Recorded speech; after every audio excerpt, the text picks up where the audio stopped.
नमस्कार दोस्तों, मैं अनुज योगी। आज हम बात कर रहे हैं कि आप अपने मन को कैसे शांत रखेंगे। मन में जो लगातार विचार आते हैं, मन संसार की जो वस्तुएं हैं, इच्छाएं हैं, वासनाएं हैं, तृष्णाएं हैं, इनमें लगातार संलग्न रहता है, कहीं ना कहीं व्यस्त रहता है। मन जितना शांत रहता है उतना व्यक्ति निडर, साहसी, बलवान, तेजस्वी योद्धा के रूप में कार्य करता है। मन जितना संसार की इच्छाओं का, तृष्णाओं का, वासनाओं का उन्हें अपनाने की सोचता है, उनकी बार बार इच्छा करता है, तो जो उसका मस्तिष्क है, जो उसका शरीर है, मस्तिष्क, शरीर, मन, चित्त, मन कहता है कि तू ये कर, शरीर कहता है कि इधर चल, फिर मस्तिष्क कहता है तू इसको कर। फिर इन तीनों के जो विचार जब शरीर में बनते हैं तो शरीर के अंदर युद्ध होने लगते हैं, विचारों के युद्ध, कि मैं क्या करूं, क्या नहीं करूं, क्या निर्णय करूं, चलूं या ना चलूं। इस प्रकार के विचारों में वो आपस में उसमें टकराव होते हैं। विचारों के टकराव से फिर मन में एक गृह युद्ध बन जाता है, जिसको हम तनाव भी बोलते हैं, डिप्रेशन भी बोलते हैं। कहते हैं कि नींद नहीं आ रही, सुख नहीं मिल रहा, इतना धन होने के पश्चात भी मैं सुखी नहीं हूँ, मैं दुखी हूँ।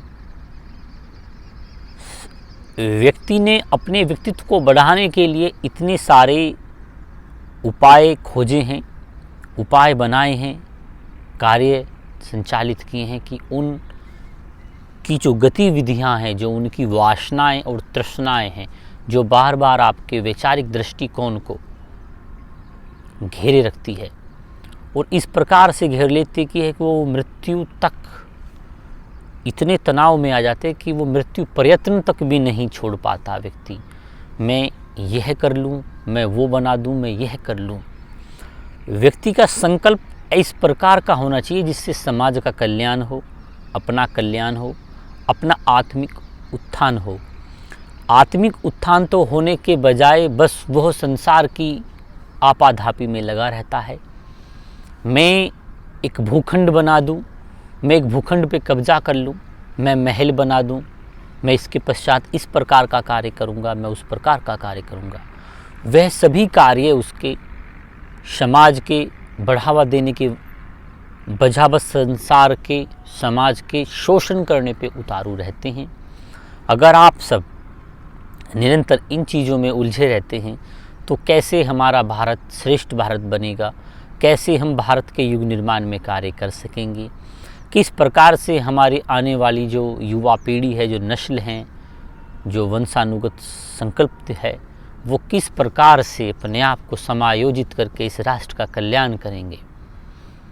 अगर आप इन सभी दृष्टिकोण को अपने विचारों में रखते हैं, विचारों को बनाते हैं, विचारों को प्रज्वलित करते हैं, तो इससे हमारे राष्ट्र में, हमारे आसपास के समाज की गतिविधियों में और समाज को किस प्रकार से जो दिशा मिलेगी, वह सब युवा पीढ़ी के हृदय में होनी चाहिए। समाज का जो हर व्यक्ति है वो कुछ ना कुछ इस प्रकार का कार्य करे कि जिस प्रकार के कार्य से समाज में एक दिशा मिले और उसका जो मन और मस्तिष्क है वो बिल्कुल सुंदर रहे, सुडौल रहे, शांत रहे। मन को शांत करने का सबसे आसान और अच्छा तरीका है, मैं आपको बता रहा हूँ। आप दिन में सुबह संकल्प करें कि मुझे 2 घंटे तक मौन रहना है। कोई भी व्यक्ति आए तो उससे चुप, मुख बंद करके मन को थोड़ा शांत रख, उससे कहें कि आपके जो भी विचार है वो 2 घंटे के पश्चात मैं सुनूंगा, या कोई आपको परम आवश्यक कार्य है तो आप मुझे किसी कागज़ पेन से लिख के दे जाइए, मैं उस कार्य को थोड़ी देर बाद करूँगा। अगर आप ऐसा प्रयत्न, मौन रहने की चेष्टा करते हैं, मौन रहकर संकल्पित विचार बनाते हैं और मौन रहते हैं, तो इससे आपका हृदय, आपका मन और आपके जो विचारों का जो केंद्र है, चित्त पटल, जहाँ बार बार विचार आते हैं, प्रदीप्त होते हैं, आप प्रतिदिन इस प्रकार 2 घंटे अगर आप सुबह शांत रहते हैं, सुबह 6 से 8 के बीच में, जिस समय घोर ज़्यादा बातों का समीकरण होता है, पारिवारिक दृष्टिकोण में आपाधापी और वैचारिक दृष्टिकोण से गृह युद्ध की संभावना रहती है, अगर आप सुबह मौन रहते हैं तो मौन रहने से आपका मन, आपका हृदय, आपकी वाणी बिल्कुल संतृप्त रहेगी।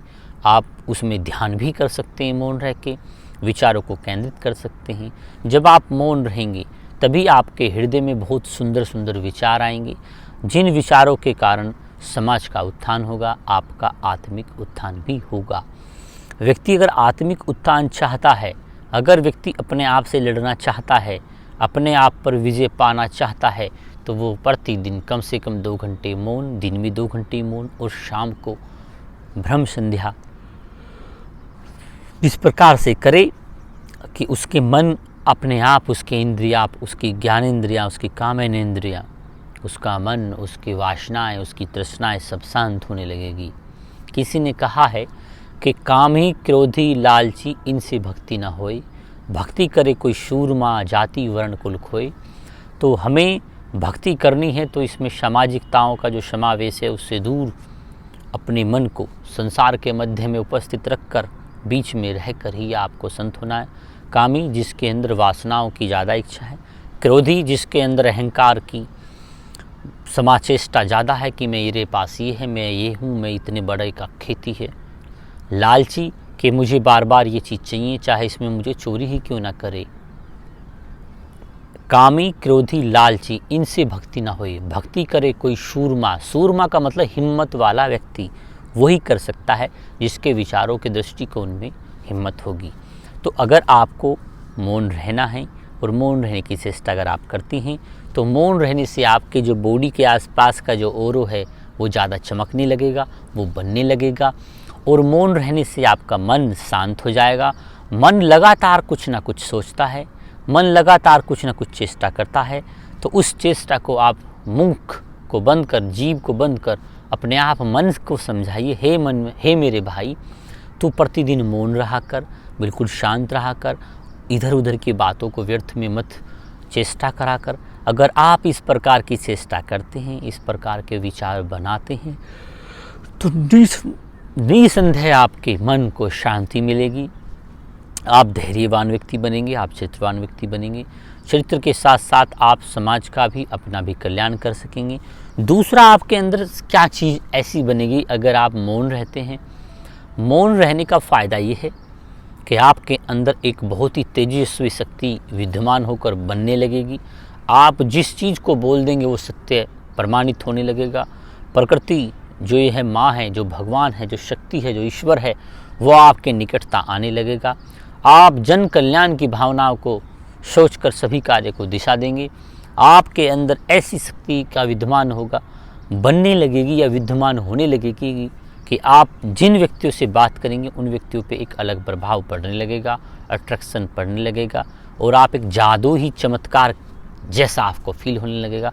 बस आप अपने आप पर नियंत्रण रखें, समाज के कल्याण की भावना के मध्य उपस्थित होकर कार्य करें। अगर आप मौन हो जाएंगे तो मौन की भाषा शब्द रहित होती है, वहाँ शब्दों की समावेशता की जरूरत नहीं है। आप मौन रहे। जिन भी युवा पुरुषों को बार बार चिड़चिड़ापन, अवसाद, नींद ना आना होता है, वो प्रतिदिन हमारी वीडियो को ज़रूर सुनें। उससे आपके माइंड को एक चेतना मिलेगी, आपको स्फूर्ति मिलेगी और आप सही दिशा के कार्य में आगे बढ़ेंगे।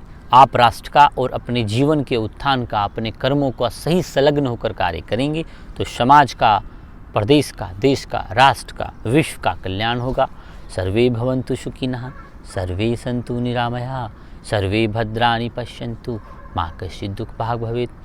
कि सबका भला करो भगवान। संसार के इस छोर पे रहने वाले समुद्र के प्राणी, समुद्र के उस छोर पे रहने वाले प्राणी सभी सुखी रहें, सभी धन धान्य से पारंगित हो, सभी सुख की कामना करते हुए सही सन्मार्ग पर चलें।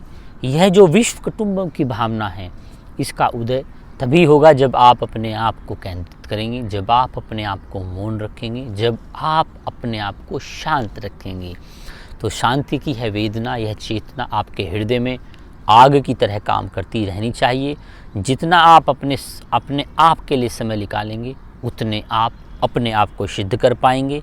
यह शरीर, यह तन, यह जो है संसार की जो वस्तुएं हैं, यह सब क्षण भंगुर हैं, कुछ समय की हैं। इनकी वासनाओं की इच्छाओं में ज़्यादा ना पड़ें, मन को शांत रखें, शांत मन ही सही निर्णय लेता है।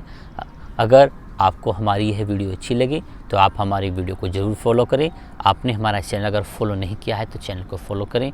मैं ईश्वर से, भगवान से, प्रकृति माँ से यही आस्था और विश्वास व संकल्प करता हूँ कि आप सभी अपने मन को शांत रखें और यह वीडियो जो मैंने बताई है यह आपको एक नई दिशा देगी। ऐसी प्रयोजन के साथ आप सभी को मेरा सादर नमस्कार।